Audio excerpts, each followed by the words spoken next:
పండ్లున్న చెట్టుకి రాళ్ళేస్తారంట. కష్టపడే కుటుంబ సభ్యుడు, తండ్రి కావచ్చు, పెద్ద కొడుకు కావచ్చు, అందరూ అతని మీద పడతారు. నువ్వు ఎక్కువ కష్టపడు, ఎక్కువ తిట్లు తింటావు. మనం ఎలాంటి పరిస్థితుల నుంచి వచ్చాం? భారతదేశం ఒక పరిస్థితిలో బంగారాన్ని కూడా తాకట్టు పెట్టుకునే పరిస్థితి వచ్చింది. అలాంటి పరిస్థితుల నుంచి దశాబ్దం పైనుంచి మూడోసారి ప్రధానమంత్రిగా ఆయన ఈరోజు మన దేశాన్ని నడిపిస్తా ఉన్నారు. అలాంటి ప్రధానమంత్రిని చాలా మంది ఆయన మీద మాట్లాడుతూ ఉంటే, ఆయన్ని అనకూడని మాట్లాడుతూ ఉంటే నా గుండె కదిలించేసింది, నా కన్నీళ్ళు వచ్చినాయి, బాధ వచ్చింది. దేశం కోసం కష్టపడే వారికి ఇవా చివరికి మనం ఇచ్చేదే. కొత్త తరానికి ఏం తెలుసు? ఆయన పడ్డ కష్టం.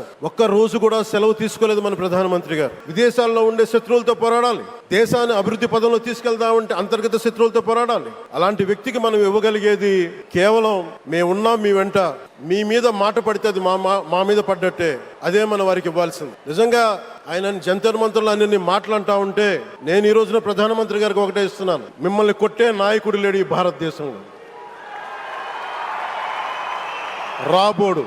కానీ మీరు పడ్డ శ్రమ, మీరు పడ్డ కష్టం ఎవరు తీసుకోలేరు. నేను అలయన్స్ కోసం ఎందుకు తప్పన పడ్డాను, మీ నాయకత్వం మాకు కావాలి ఎందుకు తప్పన పడ్డానంటే, ఒక చిన్నపాటి ఎర్ర బస్సు కూడా రాని చోట ఎయిర్పోర్ట్ అవసరం లేదన్న వ్యక్తులకి సమాధానం ఇదే.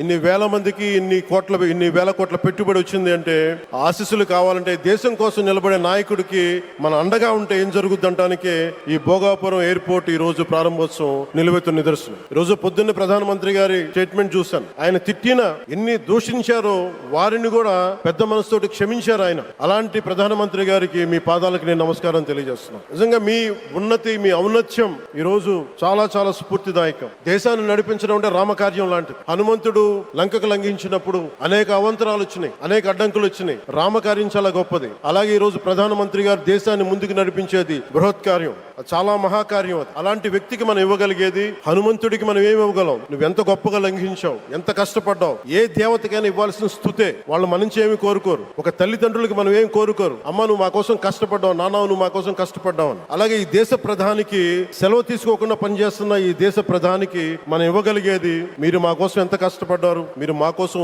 నిరంతరం ఎంత శ్రమ తీసుకున్నారని చెప్పడమే మనందరి కర్తవ్యం. అలాంటి గౌరవ ప్రధానమంత్రి గారికి మనస్ఫూర్తిగా, మీరు అనుకున్నంత కాలం అధికారం మీరు వద్దంటే వదలాలి, కానీ అధికారం మీ చేతుల్లోనే ఉంటది. దానికి మేమందరం నిరంతర కృషి చేస్తామని తెలియజేసుకుంటూ, భారత మాత ముద్దు బిడ్డ మన ప్రధానమంత్రి నరేంద్ర మోదీ గారికి ధన్యవాదాలు తెలుపుకుంటూ, ఒక్కసారి ఆయనకి ఇవ్వగలిగేది భారత్ మాతకి జయజయలు చెప్పుకుంటూ సెలవు తీసుకున్నాను. భారత్ మాతాకి జై భారత్ అండ్ జై హింద్.